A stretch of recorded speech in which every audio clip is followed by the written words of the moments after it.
Yes, we've all been there before. This shit is more than a game, man. And now, these shirts are more than a game.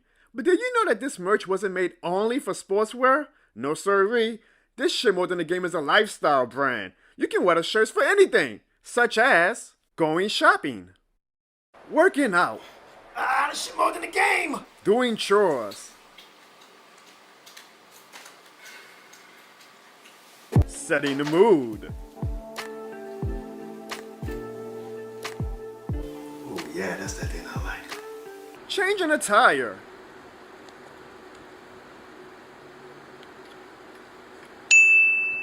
robbing a bank,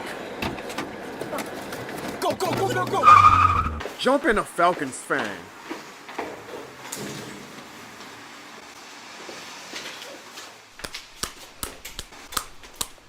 and so much more. So purchase your official This Shit More Than a Game merch today for the low starting point of $28.03 and let the world know this shit more than a game. Warning, please see a doctor if you feel you've gone too far with taking this shit more than a game. This Shit More Than a Game is not associated or licensed with any organization or entity except for John Bones LLC. This Shit More Than a Game is not responsible for any fights caused by the shirts. John Bones LLC does not promote or recommend violence of any kind unless it's at the expense of a Falcons fan.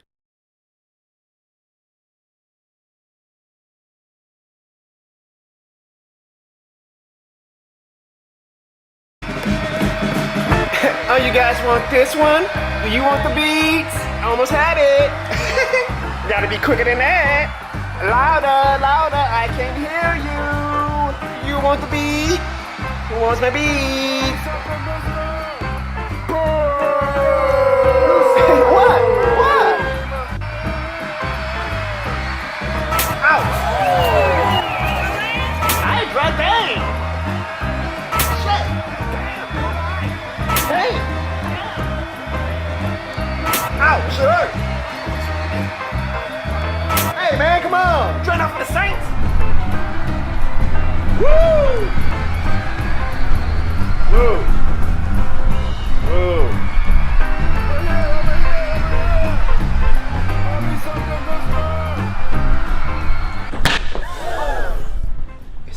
Is he okay? How long this floor gonna be standing here for? Hey man, chill, it's a family parade!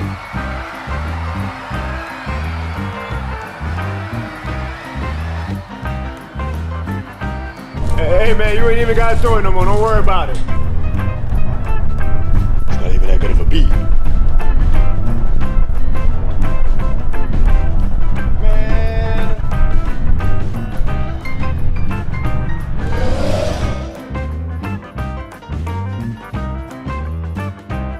Oh no, no.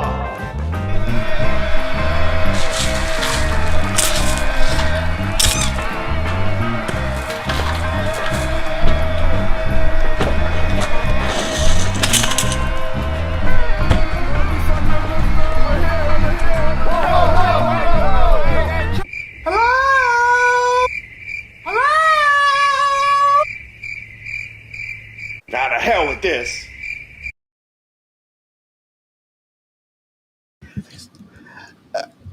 I mean, it's Mardi Gras season, so we got to do the Mardi Gras skits, right? It's shit more than a game, and it's shit more than a Tuesday.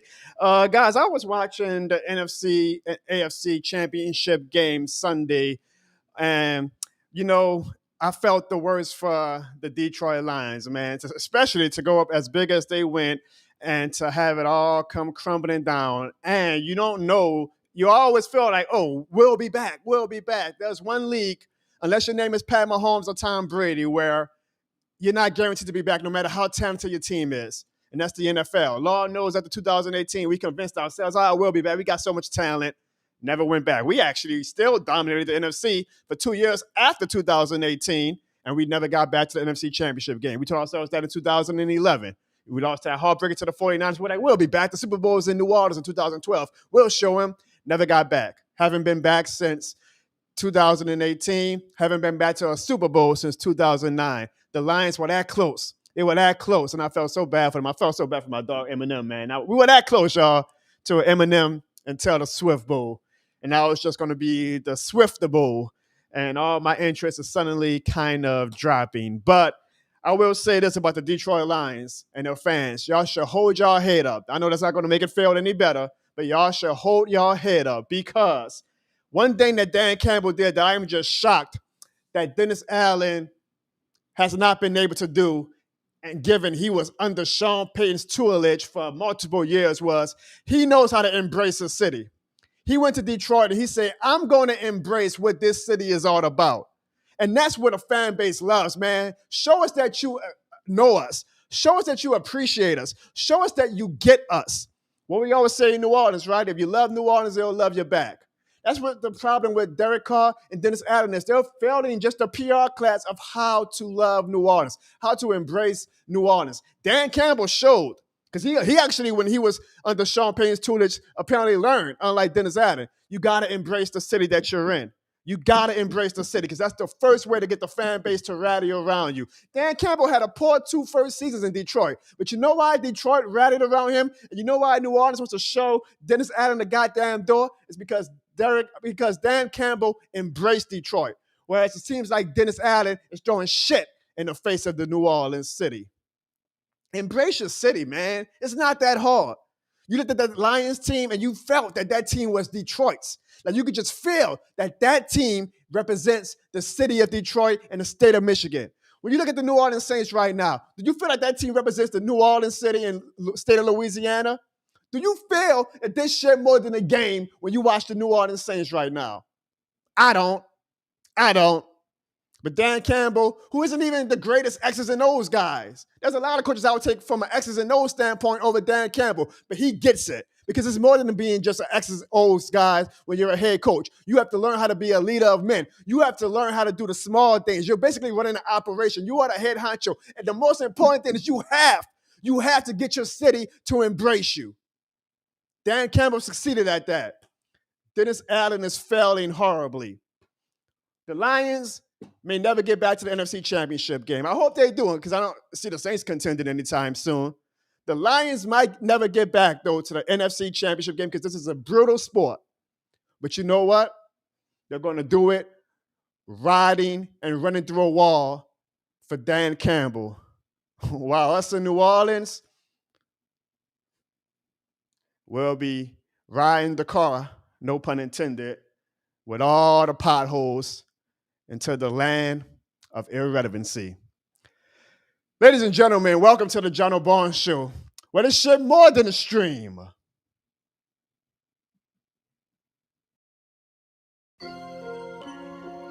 Yeah.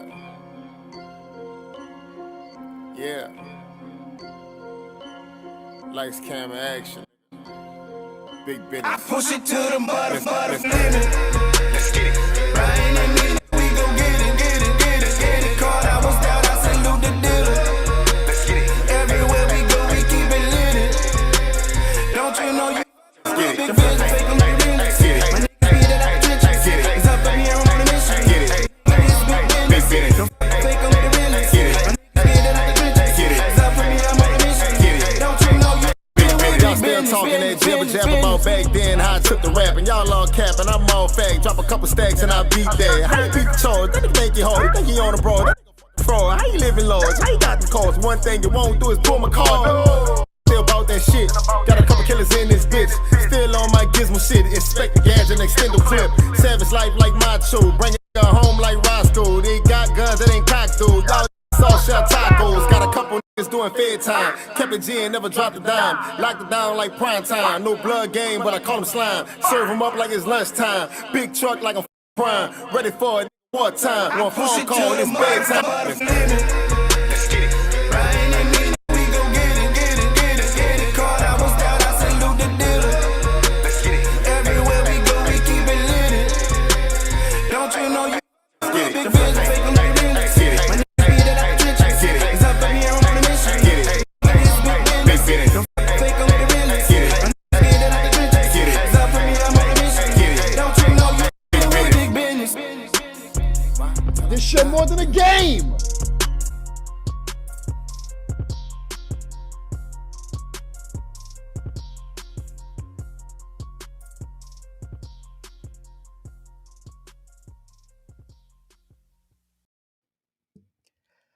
So y'all know how we always got to start the show, right? We cannot start the show off any other way.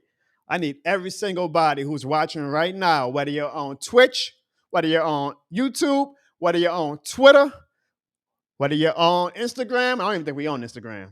Leave a this shit more than a game in the chat right now so we can get the show started on the right foot. And I know exactly, man. I know exactly why you all are here tonight, because y'all really want to talk about the very pressing topic and y'all really want my analysis on this. And it's been bothering us all weekend, right? Like, it's been the main story and we had to talk about it. We just had to talk about it. You guys want to know my opinion on the Megan Thee Stallion and Nicki Minaj beef. Let me tell you something about that beef. I'm joking. I'm joking. This ain't that type of show. Maybe one day. But I want to say this. I got some, before we get into the main topic of the show, I got some good news. And sadly, folks, I got some bad news. All right, I'm going to start off with the bad news. Ziggy will not be on the show tonight. I know, get y'all tears out. Now for the good news.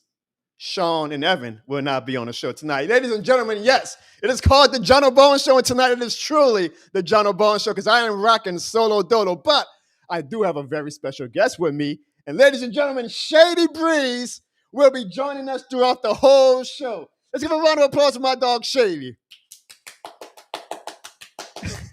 See, we ain't got Ziggy soundboard tonight, but Shady, are you excited? Shady, hold on. Let me camera shot now. Are you excited, Shady, to join the John O'Bone Show?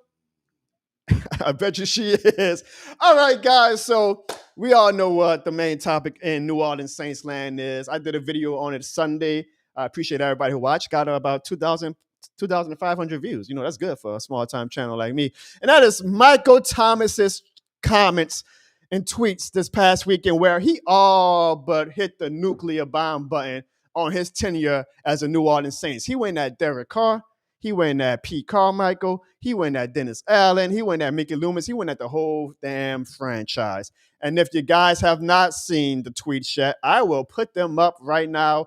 And you guys can see, I'm sure you all have seen it by now, but just in case you guys haven't seen it, Michael Thomas, he said, well, you know, we're just going to have it loop. And you can just see how he went at the New Orleans Saints. And folks, if it wasn't the worst kept secret, it is now the most obvious secret. And that is Michael Thomas would not be a New Orleans Saint. And so I said on my video, and I kind of will just repeat, I'm not mad at it.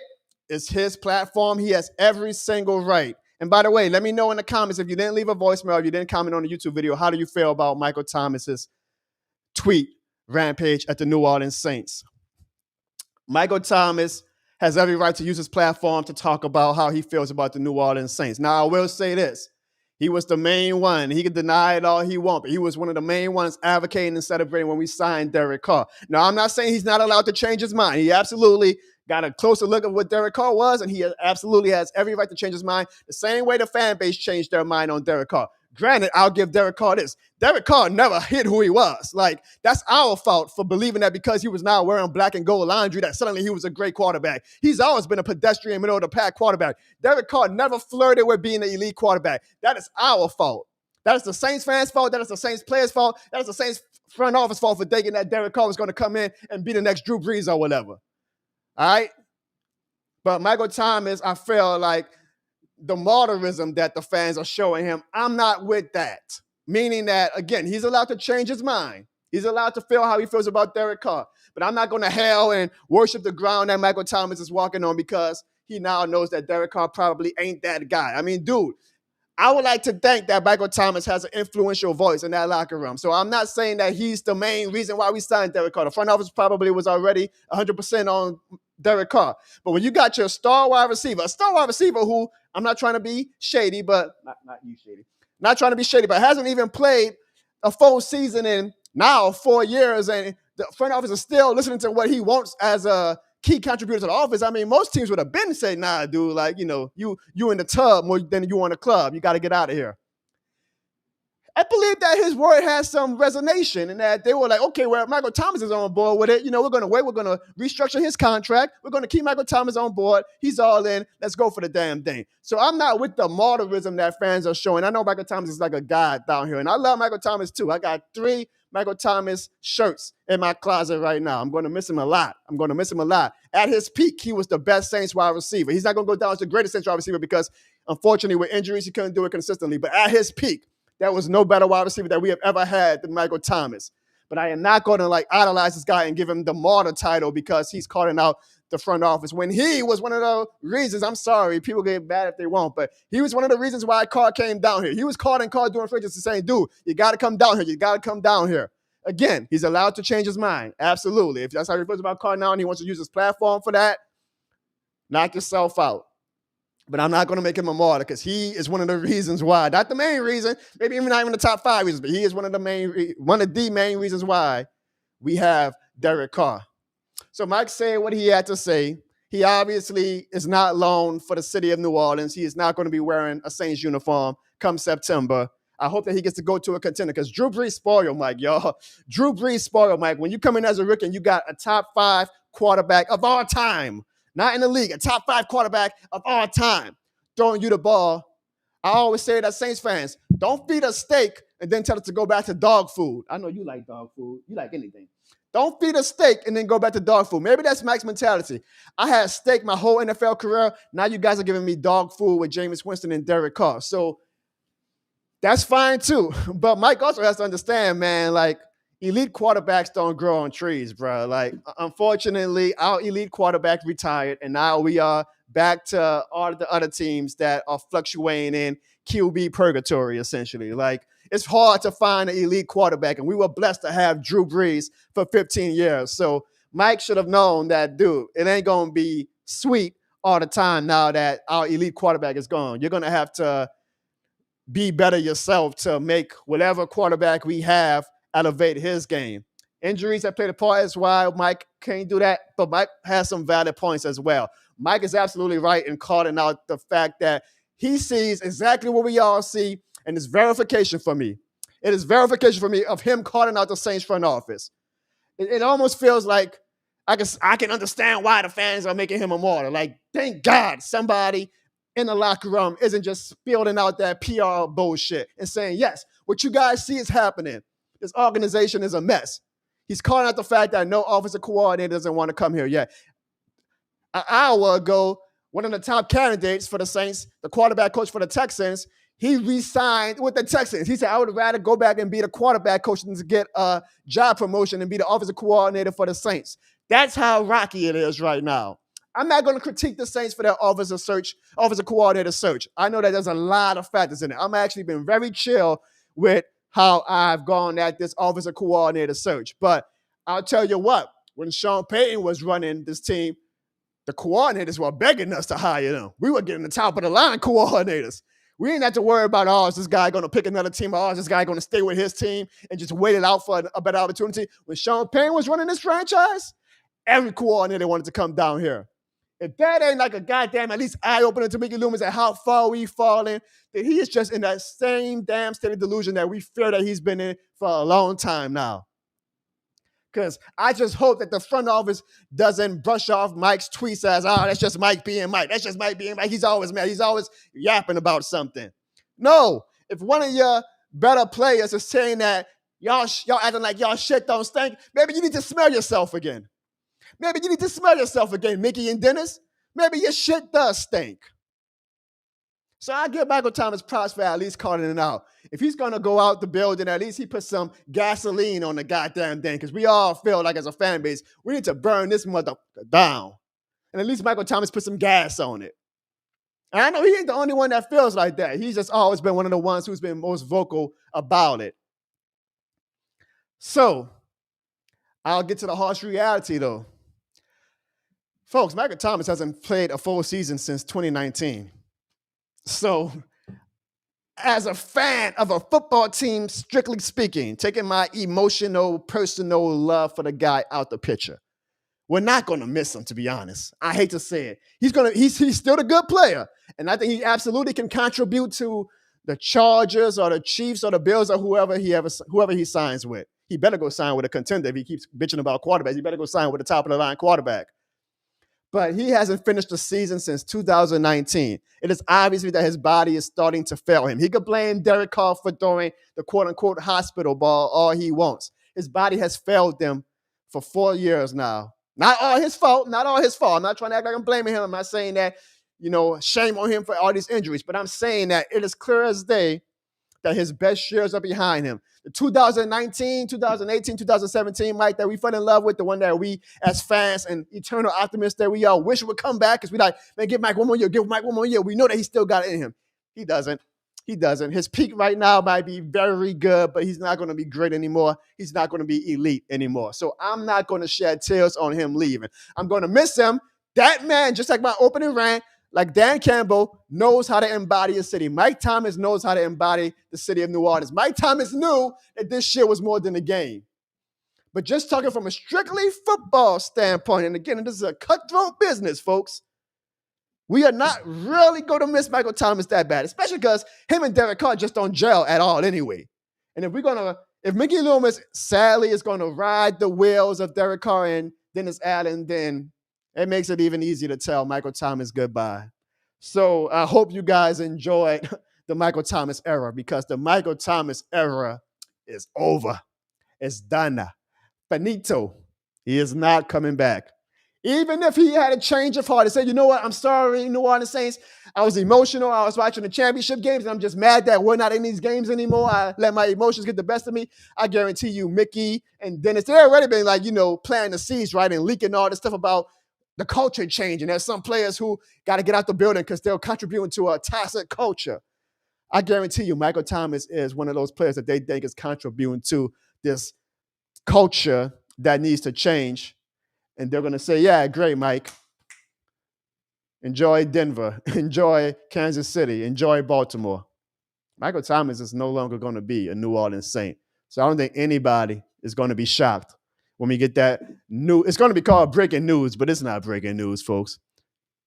It's as much of breaking news when they say that the Saints and Michael Thomas have agreed to mutually part ways as it will be breaking news if they were to say the sun is coming out tomorrow. You think? You think? So I'll say this ultimately as a fan. Michael Thomas, thank you for everything you did for the city of New Orleans. Again, in my opinion, the greatest wide receiver play for the New Orleans Saints ever. That 2019 season, we may not in our lifetime, I hope we do, see better wide receiver play than we did with Michael Thomas. Now, will history have him better than Marcus Colston and Joe Horn?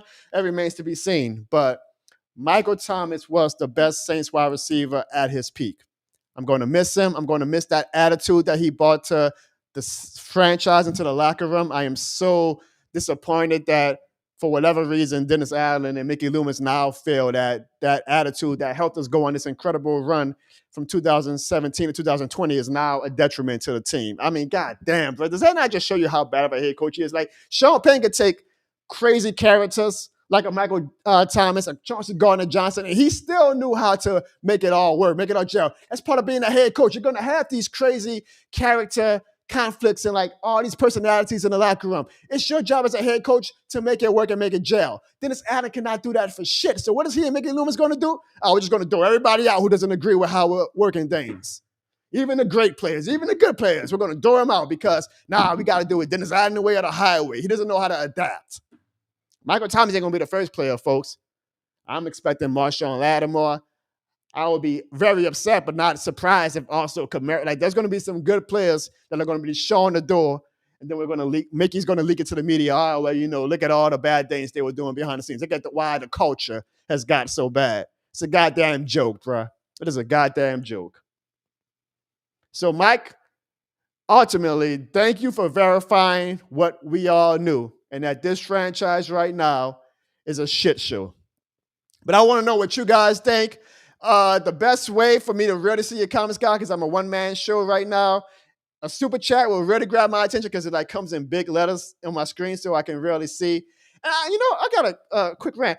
I'm surprised that I don't get a lot of $2.83 super chats. Like, I don't ask for much. Like, I'm not saying when y'all super chat, it got to be $20. It got to be $50. It got to be $100. But damn, I feel like $2.83 would be like the easy super chat for everybody to give. Like, it's cheap and it's like it goes along with the flow and the joke of the John O'Brien's band. I'm just shocked that I don't think I've ever gotten a $2.83 super chat. That just boggles my mind. That boggles my mind.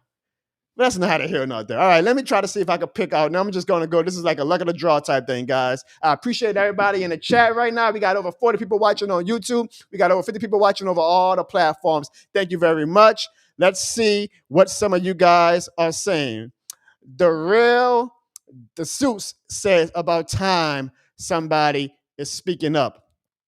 Gundam says, did we hire an OC yet? No, we did not hire OC. And a lot of people that we are interviewing, they're going to other jobs. Or they're just saying, you know what?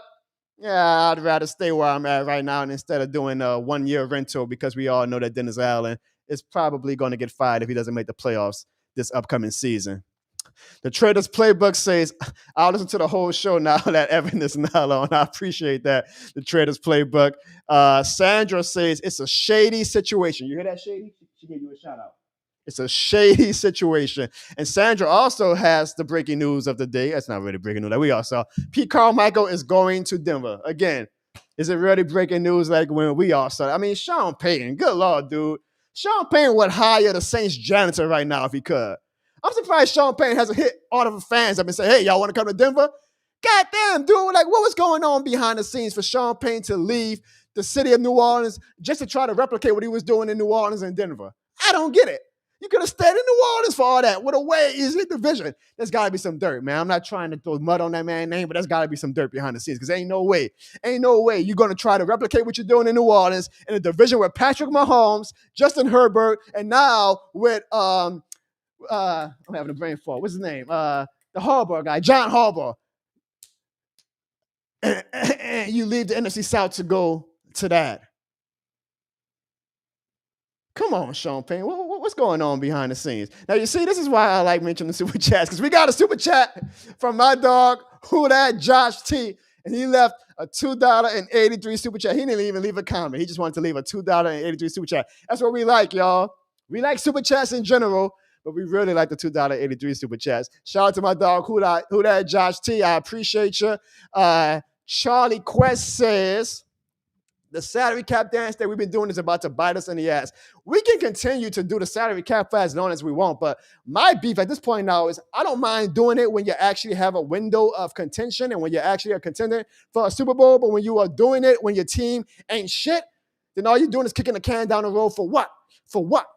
I'd rather just eat the shit right now, man, so that when we do have a team that's ready to go for contention again, we ain't worrying about paying all these backloaded contracts. But what do I know, huh? What do I know? My girl Sandra left a $5 super chat. I appreciate you so much, Sandra. Sandra says, I have no real comment. She's just showing something about Sandra. You are one of the elite John O'Barnes community members. I appreciate you. And you know, Sandra, you are this shit more than the game certified. All right, now y'all really coming with the super chat. I appreciate that, because you see, Ziggy and Evan and Sean were talking behind the scenes, and they were like, Jonathan, if you don't get that many super chats tonight, that means that obviously we're the real stars of the show. So I was like, man, God, please let me just get at least 2 or 3 super chats so that these guys don't blow my phone up saying, oh yeah, you thought that was the John O'Barnes show, huh? It should be the Sean show. It should be the Evan show. It should be the Ziggy show. So I appreciate the hell out of you guys. And the Traders Playbook says, Michael Thomas. All right, this is a wrestling reference. If you guys don't watch wrestling, you probably ain't going to get it. But Traders Playbook says, Michael Thomas is like the CM Punk of the locker room. He is the voice of the voiceless. Hey, Traders Playbook, that's what I said I was. I'll give Michael Thomas my title. He says Michael Thomas is dropping pipe bombs, and he only hopes that more players drop their nuts and call out Dennis Allen and Derek Carr.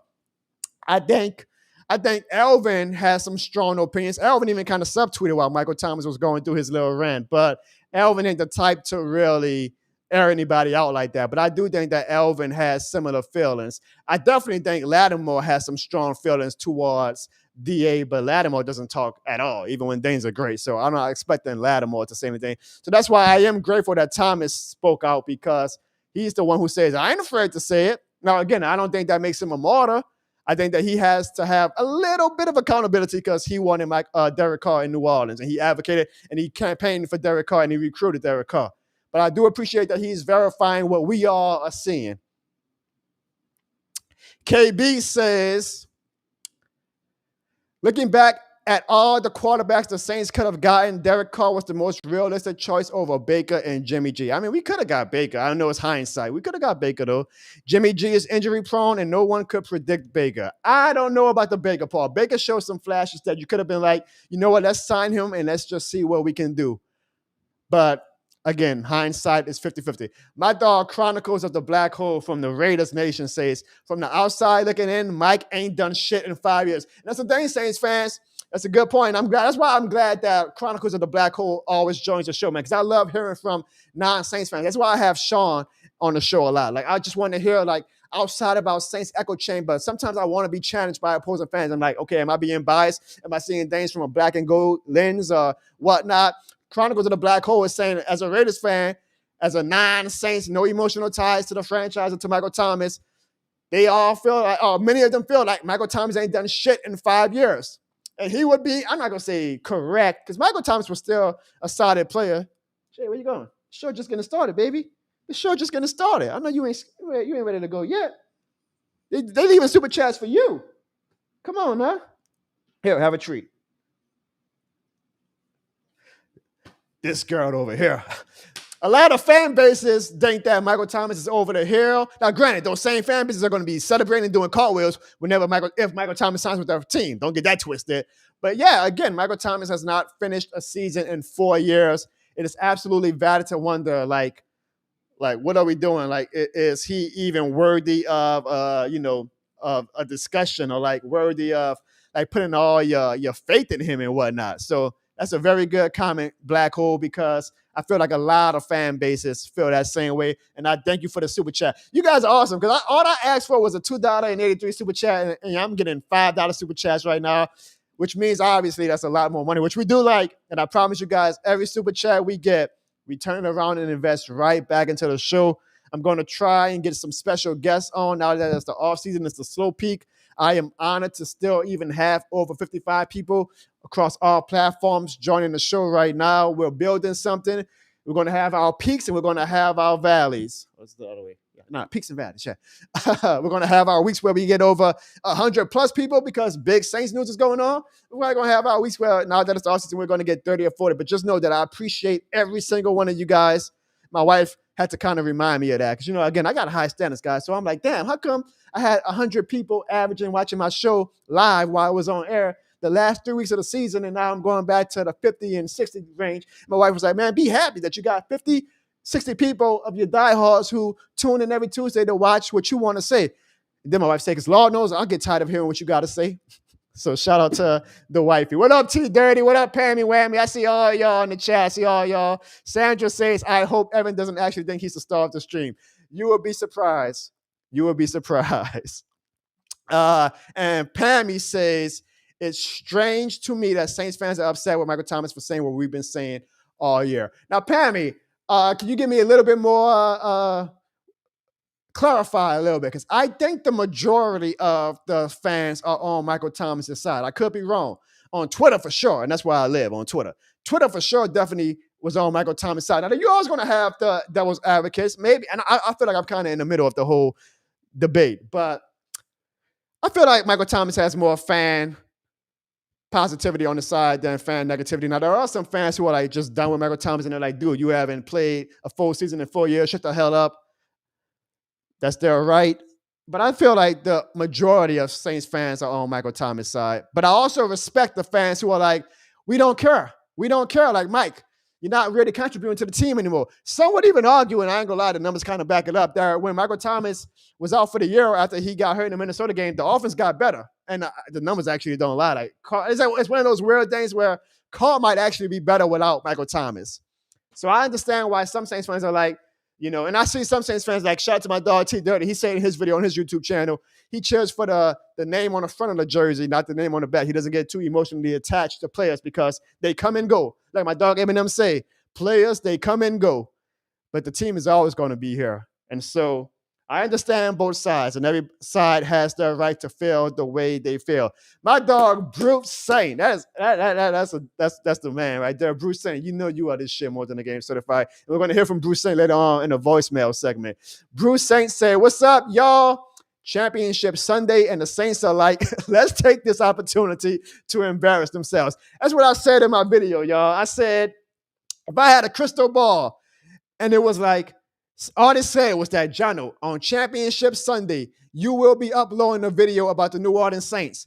I would have shed tears. I would have been like, oh shit, that means the Saints are playing on champion. Like if I'm uploading a video on championship Sunday to my YouTube channel about the Saints, that's gotta mean that the Saints are playing in the championship game. The monkey's paw, right? Of course it was Michael Thomas saying that this franchise ain't shit. I call my wife the real MVP, but the real MVP is real. You too, baby. But the real MVPs are Saints fans. The BS that we got to deal with, man. The BS we got to deal with. It's going to make it so sweet if we ever get to witness a Super Bowl again, because, man, we have really gotten it out the mud since 2010 with the heartbreak that whenever we do, if we ever win a Super Bowl again, it's going to be sweet, man. I hope. That's why I felt bad for the Lions fans, man. I chill so hard, not just for the Eminem factor, but for fan bases who have dealt with so much shit as a fan base. And to finally get that close, you just taste it. You want it. And I really wanted it for Detroit, man. And damn, they was up 17 points and they blew it. I can't believe that, man. We can get to that later. But we'll also get to, I'll ask y'all later. But like as a Chiefs fan, man, goddamn, y'all, 4 Super Bowls in 5 years. I always wonder, like, at what point do Super Bowls start getting a little, like, you can love something, right? Like, you can love eating sushi. But if you eat sushi every single week, eventually that love starts to subside a bit because you're like, all right, it's not as special because I'm eating it every week. I'm used to it now. You can love going to Disney World. And maybe that's not the best example because they got some Disney fanatics out there. But if you go to Disney World every year, eventually, like, you ain't gonna feel the same as you felt. You still gonna love it, but it ain't gonna have like that emotional peak that it had when you first went to Disney World. So I always wonder as a fan base, and I hope one day the football guys let me experience it so I can write a thesis on it. But like if you keep going to the Super Bowl year after year after year, does it eventually become like a day where it's like, okay, like, year 1 of the Super Bowl that we went to, I was out on Bourbon Street partying. By year 4, I was like, I'm going to bed. I'm used to it by now. Like, does it lose some of its luster? Like, I'm pretty sure the Chiefs fans are loving it. And the Chiefs fans know that they are never going to have a moment in their franchise's existence like they're going to have these next few years with Patrick freaking Mahomes, who's making a damn good case to be the best quarterback of all time. Sorry, Brady, as the Chiefs fans are living right now. But it's like, I have a hard time believing that when the Chiefs won an AFC Championship Sunday, they felt as good as they felt when they won it for the first time in like 60 years in 2019. I have a hard time believing that they are as elated as we were in 2010. I have a hard time believing that they wanted it as bad as the Detroit fan base wanted it. I don't know, man. I don't know. I would love to find out, football guys. Please let me know. But it just feel, I always wonder that, like, for the Patriots fans, for the Chiefs fans now, for the Alabama fans, if you want to go to college, like, when does you making multiple Super Bowls year after year after year after year, like, when does it, like, kind of, or does it ever, like, just, like, do you feel the same way when you win it in year 1 that you felt, do you feel the same way if you win it for a 4th time than you would if you win it for when you won it the first time? I always wanted to know that, man. I hope the football guys let me find out one day. I really do. I really do. All right, guys, let's hear a word from one of our sponsors, that sponsor being me. Then we're going to get to some Pelicans talk. And look, it's only me on the show tonight. So if we got time, I might do a little something different than what am used to doing. I'll think about it, but let's hear from one of our sponsors first. Let the good times roll this Mardi Gras, folks, with the exclusive, brand new, first time ever, This Shit More Than a Game Mardi Gras edition shirts. You can buy the shirts for only $28.03 at www.jonobarnes.com or thisshitmorethanagame.com. Make sure you have your swag this carnival season so we can let the whole world know. Not only is this shit more than a game, but this shit more than a Tuesday. Happy Mardi Gras, folks. Laissez bon temps rouler. I guess everybody heard me because I was talking about only having like 40 people, and now we got over 70 people across all platforms. Thank you, guys. Thank you very much. I don't have a special gift if you guys get me to over such and such likes this week, but I do appreciate the likes. So if you are on YouTube right now, do not be afraid to hit that like button, man. And shout out to my guy, Chronicles of the Black Hole again. He leaves another comment for a super chat saying, yo, let me on sometime. I will give you some truth. I don't buy into anybody. I got my own channel. Now, we have been doing some behind the scenes discussions about doing a live hotline. I will have to have some rules because I don't want the show to go on long, but we might do a test run very soon, maybe even tonight. Depends on how the rest of the show goes. Be on the lookout for that, guys. Let's talk about some Pelicans right quick, y'all. So we talked about the Pelicans last weekend. What was our expectations for the franchise? And since then, the Pelicans have lost every game up until that discussion. So thanks a lot, Pelicans. Huh? Every time the Pelicans go against a contender, they lose. And they've been losing kind of arguably embarrassingly. Like we've been losing by 10, 15, 20 points. We had a good game against Boston yesterday, but we were up 17 points and then we blew that lead. Like every time the Pelicans play a contender, we lose. And I'm kind of in a weird spot where I'm like, because I know how low the floor is for this franchise, I'm appreciative that they are still like the 6th seed and at least battling. You know, they're not a great team, but they're like in the middle of the pack. But I'm also like, am I just tired of being a middle of the pack team? Am I tired of the Pelicans not being a great team? I mean, technically it's year 5. I know that Zion and BI still haven't even played more than 82 games together, but technically it's year 5. Should I be okay with the team being a middle of the pack team in year 5? It's tough, man. I think it all depends on, I'm trying to be real patient with that franchise this year. It depends on how the team finishes the year. I'm not going to be satisfied with just making a play. Now, if we make the play in and we lose, it's going to be some shit. Like you guys are going to get a Saints-like rant if the Pelicans don't make the playoffs. Now, if we make the playoffs, but we don't go to the second round, I don't know how I'm going to feel yet. I'm going to have to wait till that moment actually comes because I feel like we should be at the point now where just making it to the first round ain't good enough.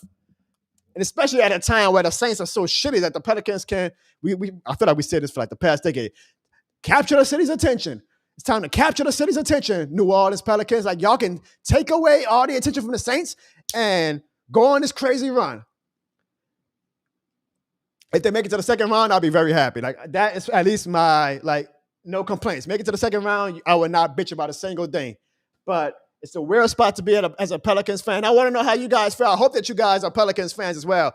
It'll be very helpful if you are because we're going to do a lot more Pelicans talk as this offseason goes along. But do you guys feel that the Pelicans, as a fan base, should we be okay with just being a middle of the pack team and okay with a first round playoff appearance and nothing more than that? Or do you guys feel like the Pelicans, being that we are in year 5 of the Brandon Ingram and Zion era, we should be aspiring for so much more and that our expectations aren't high enough if we're okay with just making it to the playoffs? Let me know what you guys think about that. And show some love. All right, what's up, Mikey? Mikey says we should trade Jonas or Dyson. I'm open to trades if it makes the team better. I think Jonas is very underappreciated. Dyson, I don't know. He's still raw, but I see some flashes in him that I'm like, we got to keep him. But then it's like, okay, but him and Herb Jones are kind of essentially playing the same role. Do we need both of them? Now, Jonas is very underappreciated. Now, if they can find somebody that can really help our team, and if it costs us trading Jonas, I'm not going to be mad. But Jonas is very underappreciated. I kind of wonder sometimes why fans are so much in a rush to trade for Jonas. I'm not saying he's great, but he's a damn good player, and he's always on the court, which we know as Pelicans fans, it is hard to find players who are constantly playing 82 games of the season. That's why I appreciate the guys like Cam Jones and DeMario Davis on the same side. That's why I appreciate the guys like CJ McCollum and Jonas Valanciunas on the Pelicans side. My dude Jerry says, I thought the Pelicans were the kings of blowing leads. I thought the Falcons were the kings of blowing leads. Now it's the Pelicans. Yeah, but that's because we're a middle of the pack team. So I'm not mad like when we lose to the Celtics, when we lose to the Nuggets, when we lose to the Clippers, when we lose to the Thunder. But I'm like, should I be mad? Like, it's year 5. Like, when do I hold? Like, I'm sure like the Saints, it's the same organization, but the Saints are probably like, well, damn, John, how come you don't have the same smoke for the Pelicans that you do for us? Is it because you was a ball boy for the team for 13 years? And that's kind of a reason why. I'll be honest. Like, the reason why I'm not as tough on the Pelicans is because I got some personal, like legitimately personal relationships with that team. So I'm like, well, I'm not going to bash the franchise and be like, oh, y'all got to fire everybody. I got friends in that organization that I want to succeed. But I'm also going to call it like I see it. Brute Saint says, I don't think you should ever be okay with middle of the pack play unless it's if you're used to what you've gotten is garbage, like the Lions. Well, here's the thing, Bruce Saint. Have the Pelicans not been garbage? Should we not be used to garbage? Because the Pelicans, as a franchise, outside the New Orleans circle, ain't shit to 31. Excuse me, it ain't 31 other teams in the NBA. To 29 other fan bases in the NBA. If the Pelicans haven't accomplished shit, us making it to the second round is our peak. Making it to Game 7 is the peak of the New Orleans Hornets / New Orleans Pelicans franchise. Us making it to the first round and losing to the Suns was like, we were ready to throw a parade for the team. Like, oh, we won 2 games in the first round. Yay. Like, we are not a franchise that has had the level of success. And maybe that's why I'm also a little, like, lenient on the Pelicans. Because Sean Payne fed me steak. So I don't want to go back to dog food with the Saints when Sean Payne showed me what it's like to have prime steak. The Pelicans, they never fed me steak. Every now and then, the Pelicans give me a well-done steak, but they never fed me that prime rib steak. So why should I, be like having this high standard for this franchise when they haven't done shit as a franchise? Now, maybe I'm wrong. Maybe I should expect more. Like, maybe I should demand more. I want to know your guys' opinion because I'm kind of in the middle. I'm like, I don't know how I should feel about this. Slim Salt, what up, Slim Salt? Slim Salt says it's playoffs or bust. And I agree with that. Like, if we do not make the playoffs, some shit got to change because there ain't no more excuses. And Brandon Ingram and Zion, knock on wood, have played about 85% of the season, which is all I asked for this season. So that's why I'm also more lean on being patient. I'm like, all right, well, the star guys are playing, so I'm gonna be lean and see how it all plays out. But you are right, Slim Salt. It's gotta be the playoffs. If it ain't the playoffs, some heads gotta roll. Sandra said, why did we lose the Jazz back in the day? Think on it. Sandra saying, use your mind. Use your mind. Mike says the Pelicans games just got nationally televised. You would think that when we got Zion, we thought that we were going to be the darlings of the NBA and we were going to get a national game every other game. But damn, y'all, and maybe this is going to be a topic for another show, but Zion's popularity has just plummeted since he's been in the league. I mean, he wasn't even in the top 10 all-star fan votes for forwards, not top 10 players. He didn't even make the top 10 of fan voting for forwards. And if you would have told me that when we drafted him, I would be like, well, god damn. Did he retire? Like, what do you mean Zion ain't as popular anymore? Like, it makes me sad. Like, it legitimately makes me sad that Zion is not as much of a hot ticket as he was when he came into the league. Now, of course, a lot of that is because he rarely finishes seasons. Like, he's always hurt. I get that. But damn, man, like, I had so much hope and so much optimism when we got Zion. Mike says the Pelicans are frauds.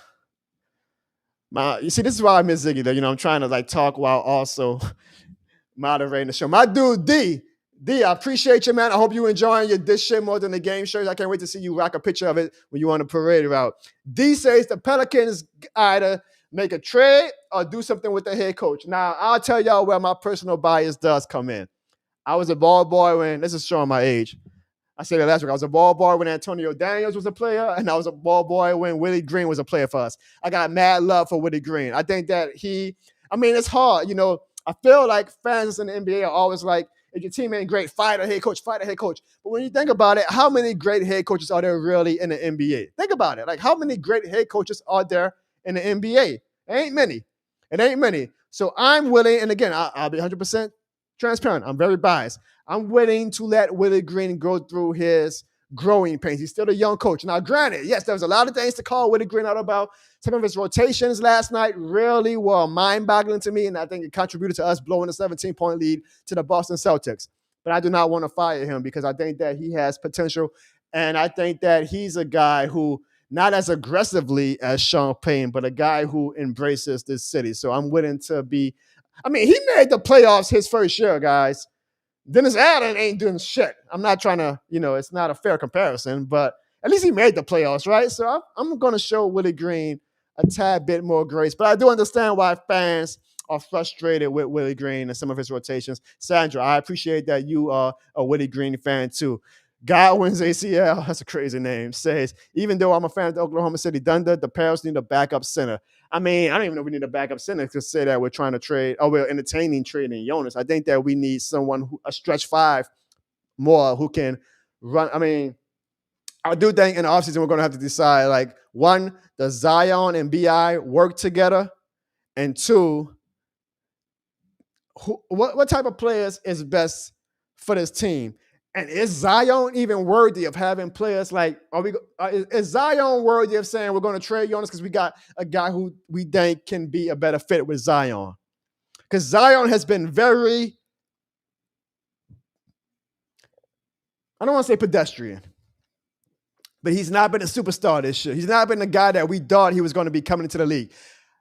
If he's holding back because he wants to try to finish this whole season without getting hurt, so he's not going as hard as he usually goes, I can somewhat understand that, appreciate that. It sucks because I miss the dunk on your head Zion, the Zion who will be at the 3-point line and still find a way to block a shot at the free throw line. I miss that Zion, but we have to ask ourselves, and that's why I'm being patient and seeing how the season goes out. Is Zion worthy of building a team around? We'll see, though. We'll see. I'm going to be patient with the Pelicans, but I'll be very honest. There are some games that I watch where I'm really ready to rant on them, but I believe with a 6 seed right now, I'm going to be patient.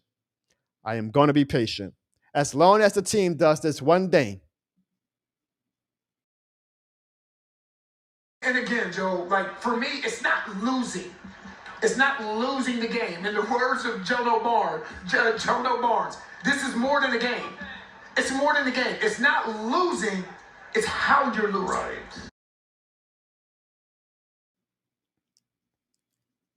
I might play that until every episode, like even when I have no reason to play that. But if the team plays like Antonio Daniels said, that is more than a game, then they'll be all right. Just listen to Antonio Daniels, Pelicans players, because y'all may not know of my channel. Y'all should. I was a ball boy for 13 years.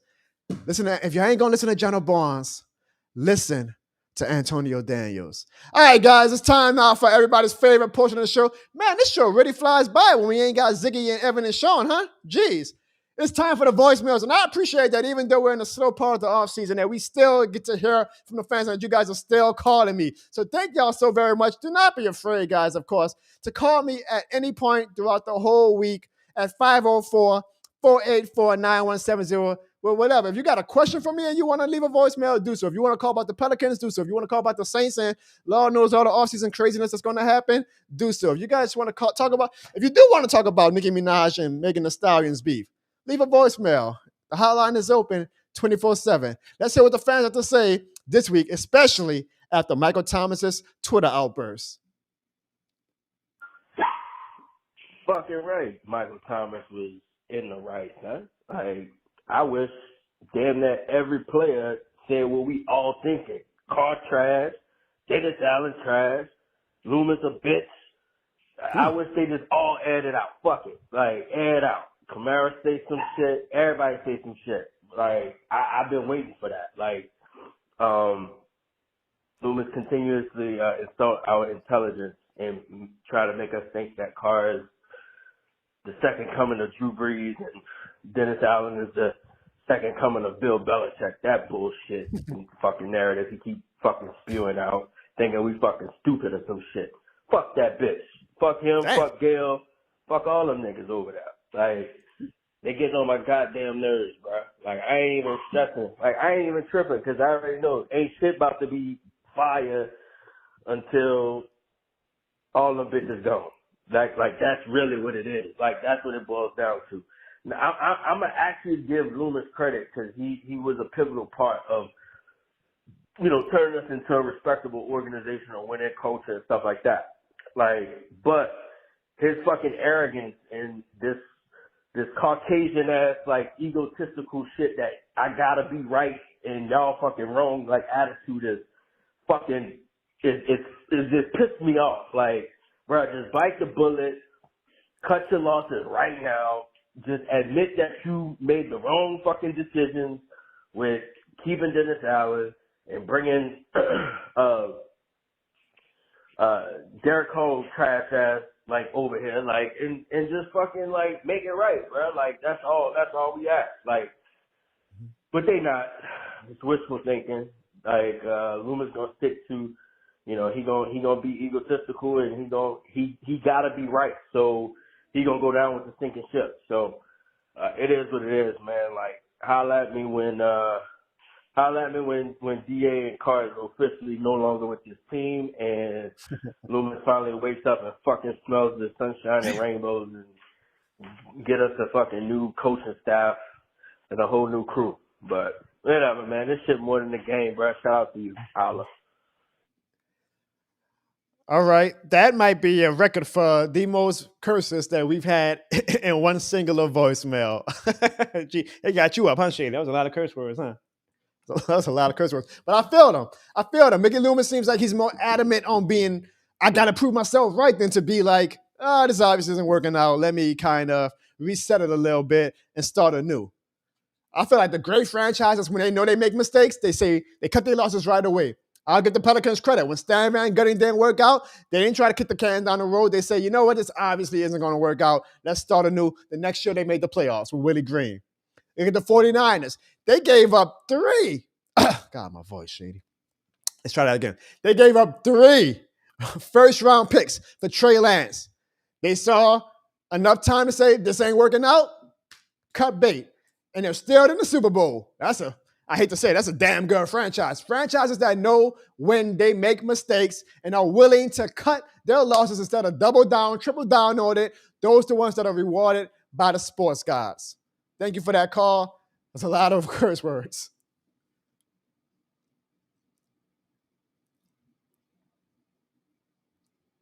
All right, I'm just going to get straight into it. Michael Thomas, you are a hypocrite. You can say, oh, you were thinking Jesus for life and whatever. We know what you were doing, because you could have did it any other day, but you chose to do it the day that we signed Derek Carr. So don't give me that. You know what I think he's going to do, actually, that pisses all off? I think he's going to go to the Falcons. And I'm not trolling. I genuinely think he's going to Atlanta. Just to piss us off. And if he does that, I'll no longer be a Thomas fan. There's only 2 teams that you are not allowed to go to. Chiefs, Falcons. I would rather you go to the Bucs than go to the Falcons. I do not want to see you in a Chiefs uniform or a Falcons uniform or a Cowboys uniform. Those 3 are off the table in the Rams. You know what I might start doing? I might start giving you one call about football, one call about basketball. That's what I might do. So, yeah, Saints season's over already. Next season is over for the Saints already. Trade everybody. We need to rebuild. I'm ready to end it all. This is our problem. These last couple of years, we were like, what's going to bring us to what once was? Instead of thinking, what will bring us to what will be? I'm ready to get rid of the Sean Payton era. And if you don't, then enjoy purgatory. Mikey be preaching, man. Mikey be preaching. I feel you, Mikey. I feel you.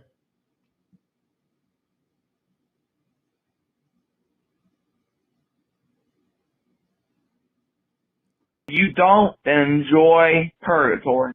Sorry about that. Arnold, make a new t-shirt. This shit is more a Taylor Swift game. Taylor Swift rid the game. Travis Kelce rid the game. Taylor Swift gonna rid the Super Bowl. Man, this shit is more a game. Make a new t-shirt. Well, Kyle, if I made a t-shirt, it would be this Swift is more than a game. But do y'all agree with Kyle? Do y'all think the NFL rigged the season so that Taylor Swift could be in the Super Bowl? Ziggy, you might believe that they rigged it for Taylor Swift, but if they rigged it for Taylor Swift, don't you think they would have rigged it for Detroit so we could have got the Taylor Swift Eminem Super Bowl? I don't know. What up, man? Hey, boy, Bruce, thanks back finally for another call. Before I talk about any Saints-related news, let's talk about the NFL. First off, congrats to the Chiefs and the Niners for making it to the Super Bowl. It's really hard to even get to the Super Bowl in this league, so big congrats to them, props, and they were the better teams on Sunday. To break down each game, first off, the NFC Championship, the Lions had that shit in the bag, but Dan Campbell's aggressiveness just caught up to him. I think he should, rethink to himself, okay, maybe I should be aggressive in certain situations and not every situation. situation, especially when this game is one away from the Super Bowl. Like, at that point, it's not about being aggressive, but about being smart and doing whatever it takes to get there. That's just me. But I still think the Lions got a bright future. And of course, the 49ers were a better team. You know, they fought back with every inch that they had and wanted, you know, I got to give them props. As for the AFC Championship, Chiefs are getting the chance to run it back to back in the Super Bowl. And it makes me want to puke my guts out from this narrative that's getting old. Not really giving a fuck about the Swifties or the repulsive queen. The obsession is pathetic as hell, and I don't even care if that is me. As for the Ravens, they definitely did not deserve to win that game. They had so many ample opportunities to win it, and they didn't. Zay Flowers was a freaking idiot with that taunting call. Granted, the taunting rule I think is stupid, but at the end of the day, it's a rule and you gotta abide by it as an employee of the NFL. And when you don't, well, you're stupid. Okay, that's what I gotta say. The fumble, of course, as well cost them. And Lamar Jackson just wasn't that impressive. He wasn't really MVP, like, except for like, what, one drive? The Chiefs offense wasn't that impressive too, but I mean, the Ravens offense was just like worse. It's either that or the Chiefs defense was just locking them down, you know, blitzing and everything. But anyway, props to the Chiefs as well for making it all the way. I cannot stand the fact that I'm going to be watching the fucking Super Bowl where there's going to be segments where it feels like I'm watching the E channel, like E News or some shit, or Access Hollywood instead of fucking football. That's going to really piss me off. But anyway, now with that all out the way, Saints news. So, of course, I've been hearing about Michael Thomas's tweets and everything. Seriously, guys, who cares? The dude's going to be out of the Saints organization once the next season comes around. Yeah, some of the shit he's saying is true, but, like, he's a fucking diva. MT is a diva. Okay, Michael Thomas is a diva. Now, I know that's going to be very shattering. It's going to shake all of the Michael Thomas fanboys out there, but I don't give a shit because at the end of the day, I'm a Saints fan, not a Michael Thomas fan. All right? I don't care what he does or what he says. The dude's going to be out, and he's not going to be good anymore. Maybe if he would join the Chiefs, they could get the best out of him. We'll see. Him saying Mahomes has better eyes than Derek Carr, or like at least implying, yeah, I agree. As well as, you know, the OC play during the season being so god awful, yeah, I also do agree. But the shit about him blaming Derek Carr for his injury, bruh, get the fuck over it, dude. You were injured multiple times before Derek Carr even joined the fucking team, man. Don't even act like it was like some sort of a freak accident that happens once in a lifetime. You had, how many now? 4 freak accidents yearly? Shut up, man. Shut up. To be honest, the Saints news is fucking nothing to me. It's irrelevant because at the end of the day, we're focused on getting a new offensive coordinator. And I swear to God, if it's Ronald Curry, I'm going to be fucking mad. Appreciate you for allowing me to voice my opinions on your show, man. John Barnes, Ziggy, Evan, Sean, all y'all. Love all y'all. Big stretch on Evan, but you know what I'm saying. Later. Oh, Bruce saying, you say so much. What can I digest? Great analysis of the championship game Sundays. I like the freestyle. I mean, goddamn, is my voicemail hotline like, again, America's Got Talent? Which I appreciate. I might do something. I might make a rule where if you want to call this voicemail hotline, you got to either leave a freestyle or you got to sing the song. Because it feels like, you know, all of my audience members love to musically give me their gifts. So, and Brute, you are one of the fans who basically thinks that Michael Thomas can shut the hell up and get out of Dodge. I don't have any reason to argue against that. I totally understand the frustration with certain fans who feel like Michael Thomas hasn't done enough the past 4 years to go on these Twitter rants and be made a martyr to the fans who can't get over the fact that it's not 2019 anymore and that mic ain't coming through the door anymore. But that's why I give you guys this platform, so everybody can say and have their opinion that they wanted to say. And as Bruce saying is listening, while he listens to his voicemail, he says, "I did my own lyrics to Eminem beat." Next time, let me know. I sometimes I spice in the music myself to like really get the vibes going. So if you're gonna call next week with an Eminem song or some lyrics, I got you. Next voicemail. Hey, Jono, what a sad day. What a sad day, especially for us Ravens fans. Losing to the Chiefs, I know I was boasting and bragging about how, Ravens for the win, and, we're the best team in the NFL, and just fumbled, man. They're going to be back next year. We definitely going back to the championship next year. We not done, bro. And I think Michael Thomas is right. Mahomes really was using his eyes to look down the field and kind of see the holes in the Baltimore defense. Mahomes will go to his 4th Super Bowl, I think. I gotta check, but like they're building a dynasty over there. Anyways, Jono, Michael Thomas, we already know he's gone. Yeah, that's done. And also, we've got breaking news today that Pete Carmichael is going to the Denver Broncos. So they're really turning into the Denver Saints, and guess what New Orleans is turning into? New Orleans Raiders. The Falcons just got a new coach. I forgot his name, but they picked him up. And Bill Belichick still doesn't really have a job, so we got to see where that's going. Yeah, that's the current state of the NFL right now. We know we got Super Bowl. Most people didn't really want that matchup between the Chiefs and the 49ers, but it's all right. I still watch the Super Bowl because it's football, you know. Well, anyways, all I got to say is, who that? And this Ravens flock, and this shit more than the game. Bye, Jonah. Appreciate that call. Sorry about your Baltimore Ravens. I will say this. Again, I alluded to this earlier in the show. The worst thing I feel like fans can say is, I will be back. We'll be back. Not in this league, bro. Unless your name is Patrick Mahomes or Tom Brady, not in this league. I'm not saying that the Ravens and Lamar Jackson won't be back. But it is a tough lead to get back to the point that you guys were at Sunday, man. And that's why I feel very bad for the AFC, because I'm like, God damn, if Josh Allen and Lamar Jackson couldn't do it on a year where the Chiefs actually have, in my opinion, like a very average team, that's just how special Mahomes is, then imagine when the Chiefs actually like bolster up their team and like get actually better talent. Like, I feel like Mahomes is about to run this goddamn, you know, it might be a good thing that we are in purgatory right now, because it feels like this is just, the next few years is just a Mahomes show anyway. I mean, God damn, I say last week, this was probably an insult. I say Mahomes' floor is the AFC Championship game. Mahomes' floor might be the goddamn Super Bowl. Like, dude, the Chiefs don't have that great of a team. And they beat the Ravens on the Ravens' best year. They beat the Bills on a good year. I'm like, God damn. AFC, y'all need to be very, very afraid. And all that will be back shit, nah, that don't work in the AFC, bro. In NFL. That don't work in the NFL. Unless your quarterback was Tom Brady or now Patrick Mahomes, you can miss me with that will be back shit, man. This is a tough league. Injuries happen, parity happens, bad breaks and bad luck happen. That's why I feel bad for the Ravens and I feel bad for the Lions. Maybe they do get back. I will be cheering for them if they do. But you just can't be like, I will be back. You can say that to make yourself feel better, but trust us. Saints fans, we know that will be back shit. Nah. And also, the Falcons hired, because you said you forgot his name, Raheem Morris, the former defensive coordinator for the Rams, and he was actually the former head coach for the Tampa Bay Buccaneers. I'm surprised. Once Jim Harbaugh got signed by the Chargers, I thought that it was easily going to be Bill Belichick to the Falcons, so I was surprised when they went with Raheem Morris.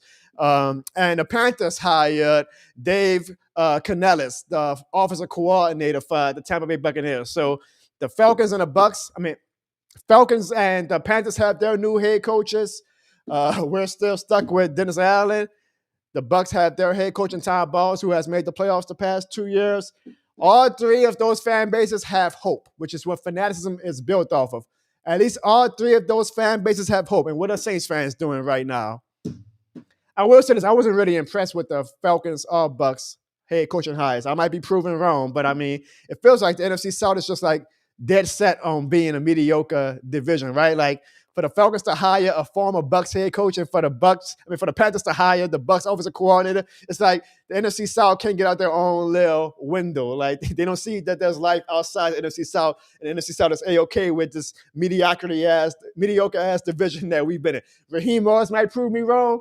Dave Canellis might prove me wrong, but those signings wasn't anything that made me like, God damn it. They're still going to be better than Dennis Allen, though. This is James. Oh. Just James. Just James called. And I guess my thoughts on the Mike Thomas situation is that it's sad. It's sad to think we're not going to make it. And it's gotten to the point where we just can't fake it. For some ungodly reason, we just won't let it die. DJ, please. I guess neither one of us wants to be the first to say goodbye. There can be no way this can have a happy ending.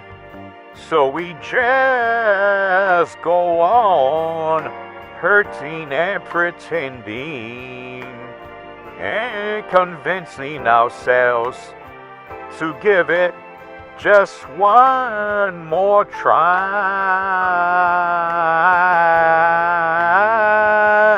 because neither one of us wants to be the first to say goodbye. I guess Michael Thomas was the first to say goodbye. I done it again, y'all. I done it again. This is James, just James, signing out.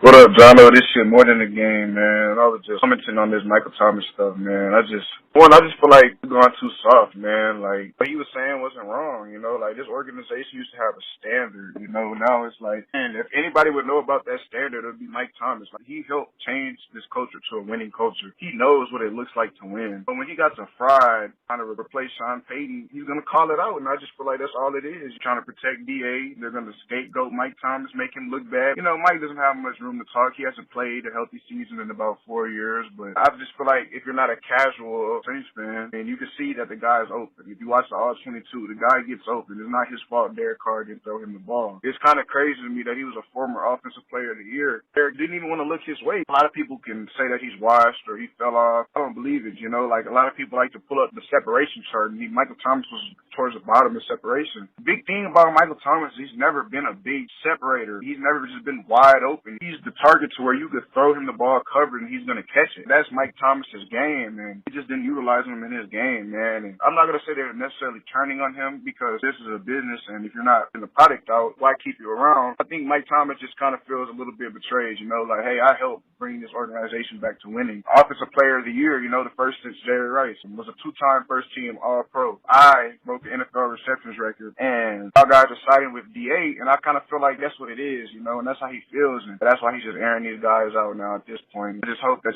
Mike Thomas go play for the Chiefs or go play for the Bills or somebody. Just go ring chase, man. Go get you a ring so you could add up that Hall of Fame case. You know, if you could play like 3-4 more years, you might have a shot. You got the accolades. Currently holds the NFL receptions record. I mean, you got the accolades. You got to finish some healthy seasons on. But I just wish Mike Thomas the best of luck. I feel like the people that are hating on him were never real Saints fans in the beginning, man. Like, Mike Thomas made me love the Saints even more than I already did. It was a great run, Mike. A good thing has to come to the end, man. And guard Mike. I'm gonna support him on the next team. So that's the great thing about why I open up the voicemail. Shout out to St. John Butler. That's the great thing about why I open up the voicemail hotline to fans. Because we had a little bit of yin and we had a little bit of yang. We had fans who said, Michael Thomas, shut the hell up, dude. We're over it. Then you got a fan like this guy who just said, hey, man, Michael Thomas made my love for the Saints grow even more. Like, let the man talk. I want him to still be with the team. That's why, you know, there's no right or wrong opinion on the John O'Bourne Show. We do not please how fans are supposed to feel. And that's why I love opening the fan hotline so that you guys, again, the voice of the voices, right? You guys bless me with an amazing platform. I want to give it right back to you guys to hear what you guys have to say. So I understand both sides of the equation. I understand the fans who say, Mike, shut the hell up. When was the last time you even played more than 12 games? I understand the fans who say, Mike, keep talking that shit. We're going to miss you. We wish you could stay. You have every right to talk all you want. I understand both sides. Man, I don't know what to say. Hey, the Pelicans, we suck. We are frauds, bro. We are fraudulent. I'm sorry. Man, Zion, man, he spends too much time in traffic than he does on a basketball court. Brandon Ingram cannot carry a damn team by himself. He needs Zion with him, but Zion is too busy doing other things. Our defense is non-existent. Whenever we play a good team, we start getting shut down. Man, we started celebrating when we locked up the Hornets, when we locked up the Jazz. But when we play the best team in the West, we keep getting plundered. Whether it's the Suns, the Mavericks. Man, the Pelicans ain't no damn contender. I was foolish to say that we were. The Pelicans are a bunch of phonies, and I hate to admit this.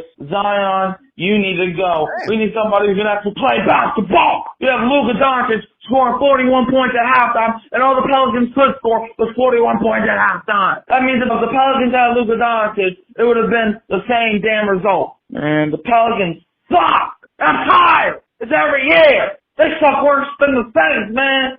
Man, we scored 153 points against the Jazz. Whoopsie-doo. Man, damn. See, that's why I don't need to rant against the Pelicans. Shit, Mikey did it for everybody. Go ahead, Mikey. See, that's why I like Mikey. That's why Mikey, even at his young age, is this shit more than the game certified. So you could call me a bad influence on these little kids, but they know that this shit more than the game.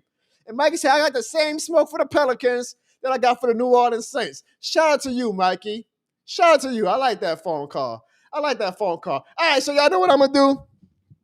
Because we're basically at the end of the show. We're not going to do a Super Bowl preview because that's not this upcoming Sunday, but next Sunday. I'll try something new. I'll see if the people who actually wanted to do this are still on. I'll try and take live voicemails. So here's what we're going to do. I'm not trying to do a round table, okay? I got to put a little rules to this. I don't want to go. We're at the 1 hour and 16 mark. I'm still not trying to go like to 2 hours. But I will put a link right now to where you guys can log in and come backstage and join the show. I have a few rules, okay? 1, turn your camera off. This is not a interview or guest type thing. This is going to be something, if you want to do it, where you're basically leaving a live voicemail. I just left the link in the chat. Give yourself maybe 2 minutes max. Say what you got to say. If you got to ask me a question, sure. If you want to rant about something else, sure. I'm cool with that. But this is not like, so what's up, John? Let me kick my feet back. What are we talking about? No, I'm doing a hotline live. I put the link in. I'm trying to see how this goes. We'll see if anybody wants to join. I may have done it too late, but if you want to join, I'll let you come on for about 2 minutes. No camera. I will be able to hear you. Say what you got to say. If you want to just ask me any questions, if you want to say anything after hearing those voicemails, if you got more to say about Mike Thomas or the Pelicans, about the NFL Super Bowl preview, you're more than welcome to. The link is right there in the chat, guys, if you want to join in on YouTube. If you want to join in, look, I'll pin it right now. Say what you got to say. Make it short and sweet. By short, I mean, I'm not going to cut you off after like 30 seconds. Like, make it about, a minute to 2 minutes. But you better be entertaining, okay? It's going to be my first time doing this. We ain't got Sean on. We ain't got Evan on. We ain't got Ziggy on. I'm opening it up to y'all. We actually got somebody who just joined. We got 2 people, so be patient. You get it. If we got a long list of people who actually want to do this, I got to respect everybody's time, but I got to make sure that everybody gets a shot, okay? So what I'm going to do, again, if you're on, turn the camera off, is I'm going to bring on the first one who came in, and that is Vote ZDL Aura. Now, Vote ZDL Aura. Can you hear me? Uh-oh. First call, and we having some stage fright. Vote ZDL Aura. Going once. Going twice. 1, 2, 3. All right, so live TV, folks. All right, we're going to take him off. And now we're going to bring on Ravens Sports Media, the Ravens fan who had just left the voicemail. I guess he has more to say. All right, so my man, make it short, but make it good. What you got on your mind? Hey, Jonah, can you hear me? Yes, sir. Go ahead, my man. All right. I know y'all just heard my voicemail, but I know you heard said that we gonna be back. But the reason why I said that was because I know we might like lose like a lot of players like on the contract, like Roquan Smith on the defense and some other players. I'm not really gonna go too much into that because it'll take me way too long to explain that. But anyways, I feel like Lamar Jackson. I feel like people don't really realize how special Lamar Jackson is. So I feel like he's learning from this experience. I know a loss, it's not really fun to lose, but a loss is really just a learning experience. You learn from your mistakes and what you did. Lamar really did have a lot of mistakes in the game, as well as the coaching. So I feel like not just Lamar, but all the players will like learn from their mistakes. And I feel like it's not guaranteed, but I feel like they will be back in like some shape or form, and they probably will be another Super Bowl contender for next year. I respect that. So let me ask you this. I feel how you feel about the Ravens, and you're right. Like, I'm not saying that it's impossible. I just feel like it's very tough to get back there, especially if your name isn't Patrick Mahomes. What you feel about the 2024 New Orleans Saints? What I feel about the Saints is, I know I've also been following the Saints for a long time, so I know all the situation that's going on. What kind of scared me is with Mickey Loomis. He said that he kind of said that he's going to be there for like the next 10 years, and that's kind of a long time because he's already been in the business for like 40 years. And also with Dennis Allen, looks like they're trying to keep him as well. And as far as Michael Thomas said, because I saw Michael Thomas's tweets, I feel like, like I said in the voicemail, he is right. He's right. I can't say anything opposite of that. Feel like he's right. Carr is not that good, and he was praising Mahomes. Unfortunately, I don't personally I don't want him to go to the Chiefs. I don't like the Chiefs. Can't stand them for obvious reasons, but it is what it is, man. I don't know what's gonna happen this upcoming season, but we shall see. I appreciate it. I always want to ask you, how old are you? I'm 16. Hey, man, you got a bright future in this sports content game. Keep at it, okay, man? Keep at it. Tell everybody where they can follow you. You can also follow me I'm on Instagram, and I got X too. I just set up my X account, and I also will be starting a podcast. I'm trying to find a name for it. I'm trying to see if I can name it the Purple Bird Podcast or some other name. I forgot, but I'll have to find a name for it because I'm going to talk about the Ravens and the Saints and some other NFL news. So we're going to like all things NFL and even some other sports. We're going to try to do that. Well, keep at it. You got a bright future, my man, and you are this shit more than a game certified. All right. Thanks, Jonah. Yes, sir. All right, next up, we had more people in the chat. I guess people ain't got the patience, but we got my dude, the Chronicles of the Black Hole. Chronicles, I might need to turn off your camera because it's kind of like just more of a voice. Can you turn your camera off right quick, Chronicles? If you can't, no worries. We'll make it work. Because I'll have it in audio setting, not in camera setting. So I don't want you to come on and all we hear is your voice. Give me the thumbs up, Chronicles, if you are able to turn off your if you can even hear me, Chronicles, let me know. Just give me a thumbs up in the backstage area. I don't know if he can hear me, guys. So let's try while he goes through his technical issues. To bring on Hurricane Mikey. Mikey, can you hear me? I can hear you. Can you hear me? Oh, yeah, trust me, we can hear you, brother. We can hear you, Mikey. Mikey, what's on your mind? And then we just lost Mikey. He said, this is why.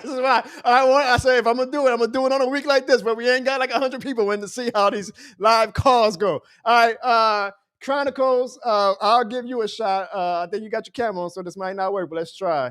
Chronicles, do you hear me? I don't need to turn off my camera. I ain't afraid of nobody. What you got on your mind, Chronicles? Look, this thing with the Carr and Dennis Allen thing and all and that. You have experience with Carr, by the way. I mean, he was your quarterback for what, 7 years? So you have top of the line experience with Derek Carr. Go ahead. Been watching him for years. Okay, Dennis Allen came in, failed as a coach for 3 years. Okay, failed. His last year, he chose Carr in his picks, and Carr went out there in 4 games and hardly did stuff because he was a rookie. He made mistakes, yada, yada, yada. We got rid of Dennis Allen. Everybody celebrated. Raiders fans are stupid. As stupid as Saints fans, okay? Oh, man, we stupid? Y'all stupid as fucking Raiders fans. Okay. So let's be real here.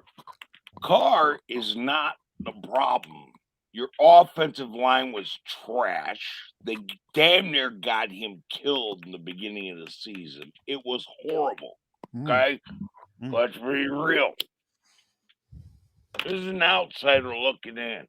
I got no meat on the bone for your team. Okay? But your Mickey Loomis is a joke. Or not Mickey Loomis. Pete Carmichael was a joke. Ran no damn his offense had no play action, none of that stuff. He was running stuff the old 1990s ways of the Saints. Now, granted, 1990s y'all were good, okay? Kind of. But the NFL has evolved, okay? You're not running play action. You're not running anything to give the quarterback a heads up, whether you're a zone or a man cover. You're doing all this stupid stuff, and you got offensive offensive line that is absolute trash. I'm sorry, Penning was baby Huey. Okay, he was absolute garbage. And you're getting Carr killed 4 times a game and expecting him to stand up. This guy had more injuries in 1 year than he did in 9 years with the Raiders. Your offensive line is garbage. Fix it. Fix it. Don't go into the draft to pick up offensive linemen. Go to free agency and get good, proven offensive linemen. Throw them in there. Jesus Christ. Y'all getting this guy killed.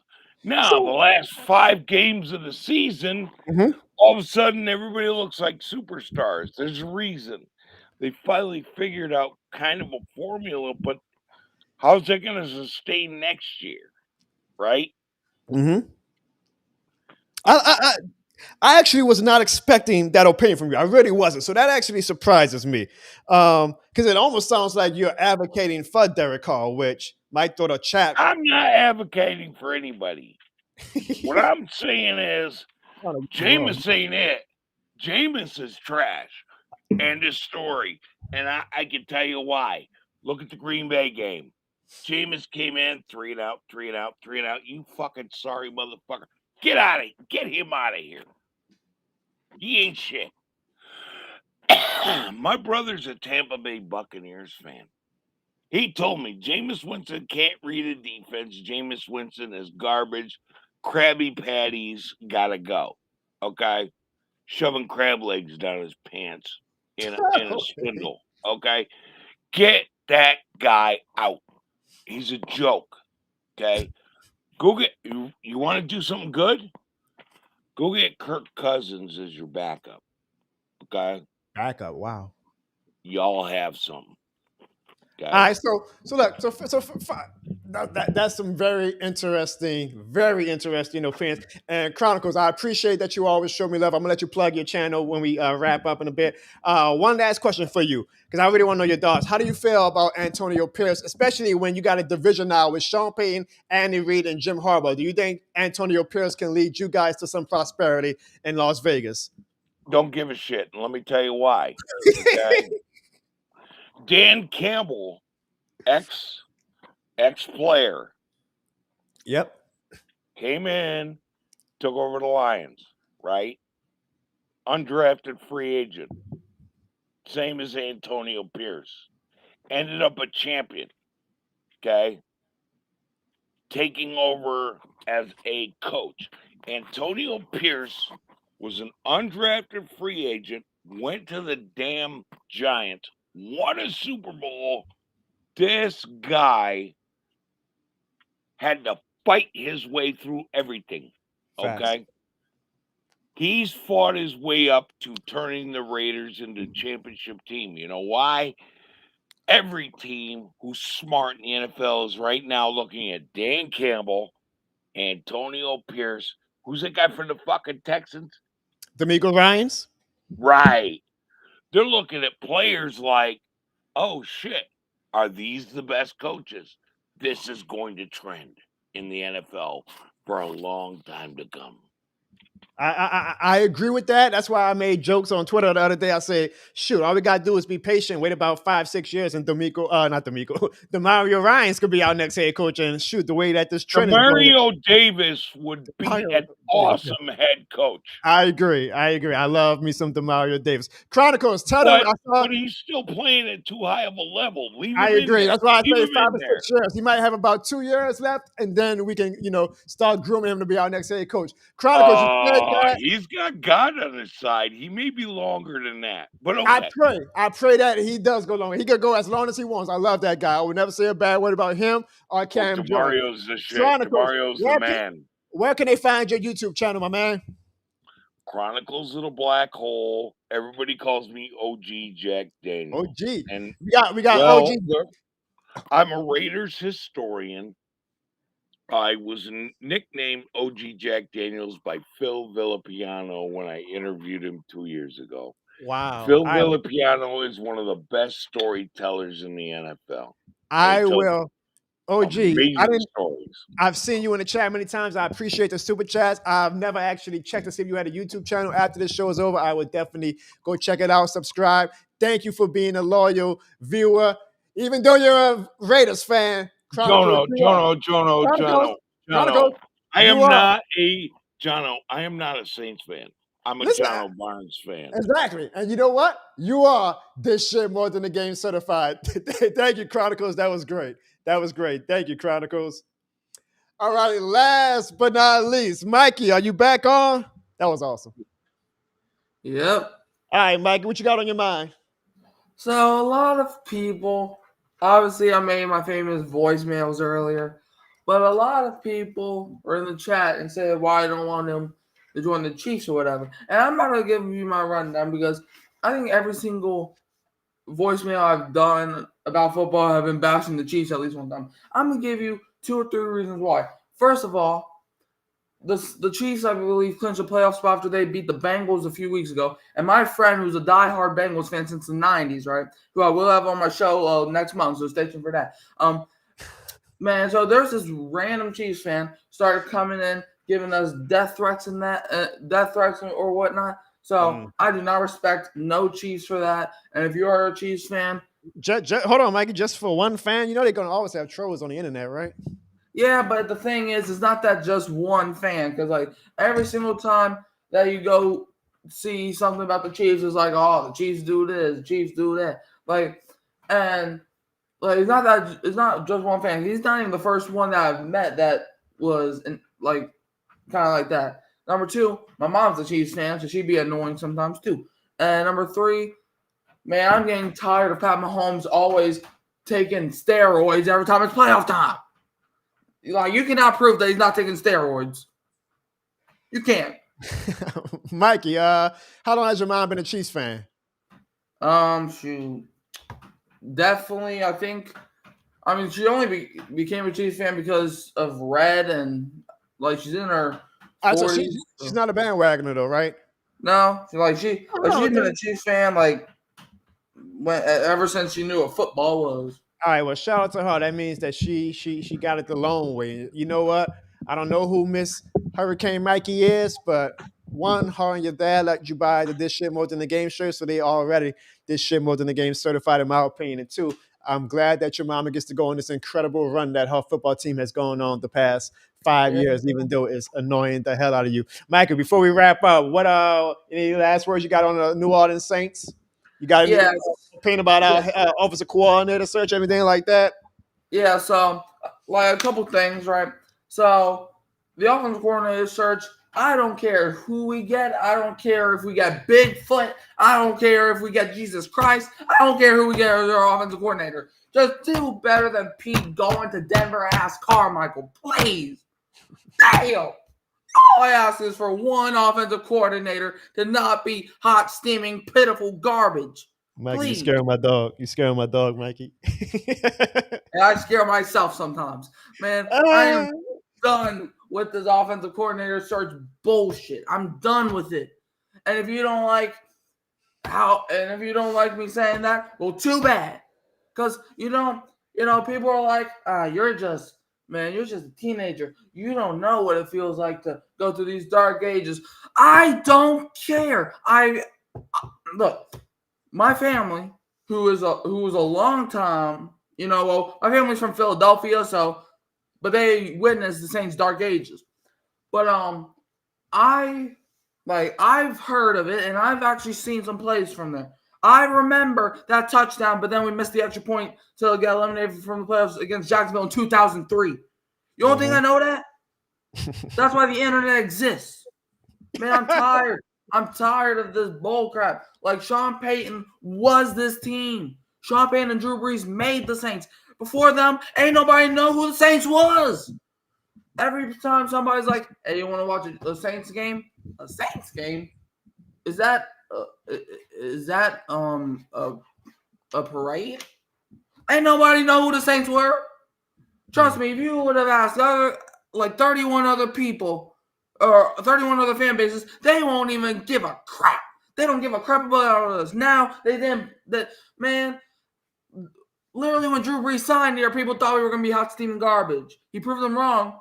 But when we were going 7-9, 7-9, 7-9, you don't think I was getting annoyed? Just because I was not there to watch it does not mean I'm not a diehard Saints fan like you are. So I look, I'm the king of rants. You can ask anybody. Literally, when we lost to the Bengals the season before the season that just happened, people started calling me Hurricane Mike. That's why I have the name I have now. So don't think I won't go off on somebody, because I am known for making people cry. Mikey, I love your passion. Let them know why you're so passionate, Mikey. Why are you so passionate? Because like, so I remember. Come on, Mike. I'm setting you up for the ad. You're supposed to say, you know what? Yep, this shit is more than a game. Mikey, I love you, my man. Thank you so much. I got people I get in the waiting room. I got to get on, but thank you. We're gonna try to probably do this a little bit more throughout the off season, so don't be a stranger, okay? All right, this shit more than a game. Hurricane Mikey. All right, next up, we got the OG of the Saints community. Chronicle said that he's the OG for the Raiders community. We got the OG. Oh, God, my voice always goes out. Jerry, what's up, Jerry? Woo! Jono, bro, I cannot type. I can't type Mikey with that, bro. I know. can't. I gave you a hard act to follow. I gave you a hard. I apologize. Woo! Shout out to my boy Hurricane Mike for that address. Oh my God, Jerry, what's on your mind, my man? Oh man, Jono, I just want to get this offensive coordinator search over with. I'm tired of it. I'm tired of waiting. I was talking about how, fans are mad because it's kind of been a long process with this, and a lot of the guys that were interviewing have either decided to go somewhere else or decide to stay where they're at, even if it means they're not getting the promotion of being an offensive coordinator. And I feel like that's like a sign of where we are as a franchise. Because I remember when Sean Payton was coach, everybody wanted to be a coordinator here. Now we have people saying, nah, I'm good with still being a quarterback coach. But yet I'm still not like super mad, Jerry, probably because I'm just so over Dennis Allen. And I'm like, this is probably just going to be a 1-year thing for this guy anyway. Are you mad about it? Or are you like, you have some hope that this guy can actually, whoever we get, might have a chance to turn this offense around and get us to the playoffs? Jono, I just want to get this team back to where it needed to be. Playoffs or not, I'm just tired of missing out these last 3 seasons. Either this don't going to work out, or Dennis Allen's going to get out of here along with Mickey Loomis. Because if some of y'all watched that press conference last week, just to let y'all know, I had that thing on mute because I was tired of hearing Mickey Loomis chewing and whacking that damn gun. I'm tired of it, bro.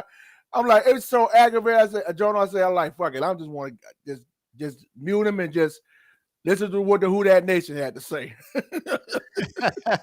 Jerry, I think we're going to do a special episode at some point where when I actually have Sean and Evan on, I'm going to really let you guys come on. So you just got to make me one promise. Promise me you'll be on to call in for that one. Can you make me that promise? Oh, yeah, absolutely, bro. I'll advertise it ahead of time so that, I'm not going to just do it like on a random day. But hey, Jono, whatever day it is, and whatever Tuesday you want to do it, man, hey, I'm in.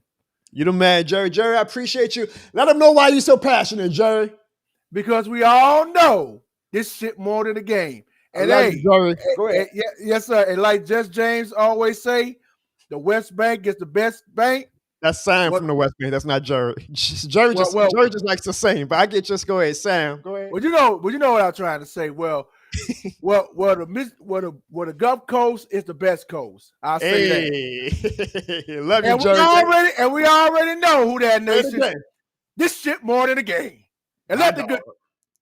I love me some Jerry. All right, final call from the man who is this shit more than a game soldier, and he always leaves some of the better voicemails. So I hope he comes in hot with this one.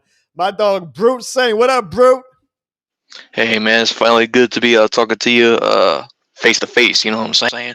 Is my mic sounding good? Yeah, very, very loud. So trust me, it's good. Oh shit! Brute, what's on your mind, man? So yeah, so to clarify on that Michael Thomas thing, he has the right to speak whatever he wants, and I'm glad he is speaking his mind. I'm not one of those people that say, shut up and ball or whatever. I'm not one of those types of people. I do think players need to be more open with everything that's going on the Mhm. field, off the field, or whatever. What I'm saying is what he's saying is irrelevant because it's all the same shit that we've been saying. It's just that from a player, it has more weight behind it. Absolutely. But what the thing that I hate the most about it is Mickey Loomis is going to see this as the perfect opportunity to find a scapegoat to deflect from Dennis Allen and say, hey, Michael Thomas is separating the team. So if we cut him, Mm. the Saints fans, the delusional Saints fans will think, oh, okay, you know what? They do care about keeping the team together. Oh, fucking shit. Nope. I hate it. God. Yeah, so I just wanted to say that shit. And one more thing. The obsession with Taylor Swift. Oh yeah, I'm still never gonna not be annoyed by it.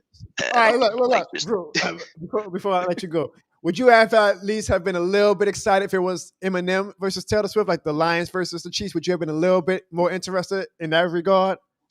dude, I'm telling you right now, I'm a metalhead. Okay, I love heavy metal.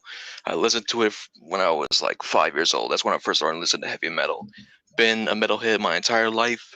The Marshall Mathers LP, the first one, still probably my favorite album I ever listened to. Okay, That's so why I like this guy. I I'm a like this big guy. Eminem fan. I am a big Eminem fan. And even if they would have had Eminem and Taylor Swift in the Super Bowl, I'll be like, bro, I'm watching fucking football. I don't give a shit. Like, look, I respect Eminem way more than Taylor Swift when it comes to music. Like, I would much rather listen to Eminem than Taylor Swift, but like, that doesn't change shit. I respect it, Bruce Saint. I respect it. I'm a bit of a nerd. I'm like, oh, this would have been a lot of fun to have Eminem versus Taylor Swift, but I get it, That's man. fine. Drew, you are always one of the best voicemail callers, man. So continue to leave the voicemails because we're not going to do the live call-ins every week. But when we do call in, especially when we have Sean and Evan back on the show, I know you're going to bring that heat, and I know exactly why. Tell them why you're going to bring that heat, Bruce Saint. Cause this shit more than a fucking game. Oh, yeah. Appreciate you, Bruce Saint, man. Thanks for calling in. Later. So that was great. Shady, you like that? You like that? See, I like that. I like that. Given the live hotline. We might do that more in the future. Because you guys are awesome, man. You guys are awesome, and you guys are all this shit more than the game certified. So that was great, man. I appreciate you guys for calling in live. I appreciate you guys for calling into the hotline. Pammy says all she cares about is that Usher halftime show. Pammy, if I ever go on live again with the voicemails, I want you to call in on a live voicemail. All right, promise me that. I'm looking forward to the Usher halftime show too. I definitely am. I appreciate you all for joining me tonight. I hope you guys think I did a good job with manning down the fort as a solo show. I started off doing these shows solo, and I forgot how to do a show solo sometimes. This was kind of like me having to, dust off the cobwebs and everything, man. I'm so used to having Ziggy doing all the behind the scenes stuff and feeding off of Sean and Evan's dumbass opinions that I almost forgot how it is to do a show solo. But you guys made it absolutely awesome. Man, do me a favor, y'all. Before we close out this show, leave a this shit more than the game in the chat so we can close it out the right way. And if you haven't yet, even though we are ending the show, all I ask for is one favor. What's up, John O'Bone Show community? Look, it's real simple. I just need y'all to hit that like button, and if you're new to the show, that subscribe button in 3 seconds to make this referee sad. 3, 2, 1.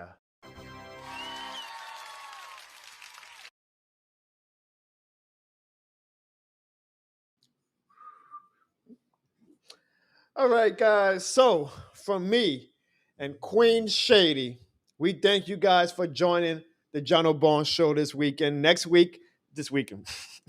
week, join us next week as we will be previewing the Super Bowl and seeing who we got between the Chiefs and those damn San Francisco 49ers.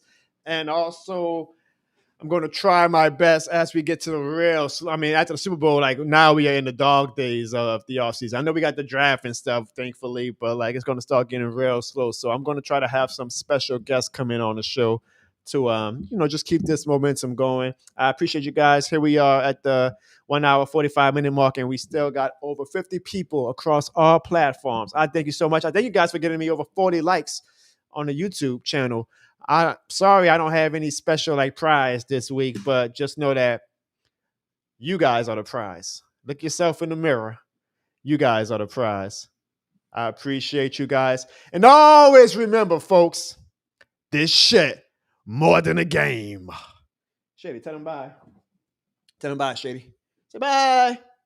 What's that? She said, fuck the Falcons. Oh, and she also said, this shit more than a stream.